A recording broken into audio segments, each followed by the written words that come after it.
বিয়ের পরে আমাদের প্রথম হোলি, আমরা প্রচুর রং লাগাবো। দেখো, রং আমি একদম পছন্দ করি না, ওগুলো বাচ্চাদের খেলা, বাচ্চাদের খেলতে দাও। হ্যালো মা, আপনি তো বলছিলেন বিয়ের পরে জামাইয়ের সাথে হোলি খেলতে, কিন্তু আপনার জামাই তো রং পছন্দ করে না। রং পছন্দ করে না তাতে কি হয়েছে? বালতিতে কাদা গোলায় তার ভিতরে শুভবি।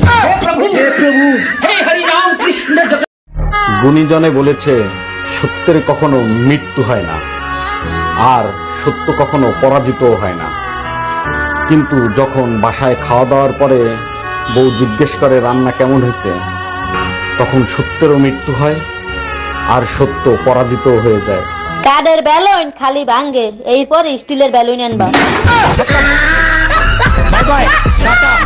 কিরে দোস্ত, দিন দিন শুকায় যাচ্ছিস, খাওয়া দাওয়া ঠিক মতো করিস না। আর বলিস না, খাই তো অনেক কিছু, কিন্তু শরীরের পরে কোনো প্রভাবই পড়তেছে না। কি করা যায় বলতো? তুই এক কাজ কর, বিষ খেয়ে দে। আচ্ছা ঠিক আছে।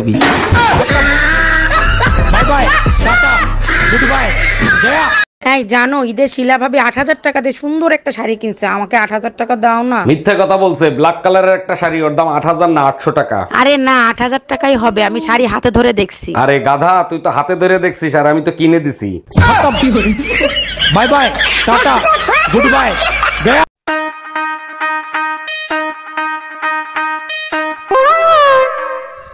আরে কি গো, কখন থেকে ওয়েট করছি বলো তো? কোথায় ছিল এতক্ষণ? আরে আমি তাড়াতাড়ি করে আসছিলাম, রাস্তায় একটা কুকুর। হ্যাঁ বলো কি? আরে আমি তাড়াতাড়ি করে আসছিলাম, রাস্তায় একটা কুকুর এসেছে। হ্যাঁ মা, একটু দাঁড়াও না, আমি আগে কুকুরটার কথা শুনে নি কি বলছে। হ্যাঁ কি যেন বলছিল? আমি রাস্তা দিয়ে আসছিলাম তো, একটু লেট হয়ে গেল। চলো কোথায় যাবো? চলো। আরে আমার কথাটা শোনো। আমি কিছু শুনতে চাই না। আচ্ছা বাবা, এবারের মতো তো আমায় ক্ষমা করে দাও, তুমি যেখানে যেতে যাবে সেখানে নিয়ে যাবো। আমি কোথাও যাব না। আচ্ছা বাবা বলো কোথায় যাবে, সেখানে নিয়ে যাচ্ছি, চলো। নরকে যাব, নিয়ে যাবে? কালকে আমার বাপের বাড়ি থেকে ঘুরে আনলাম।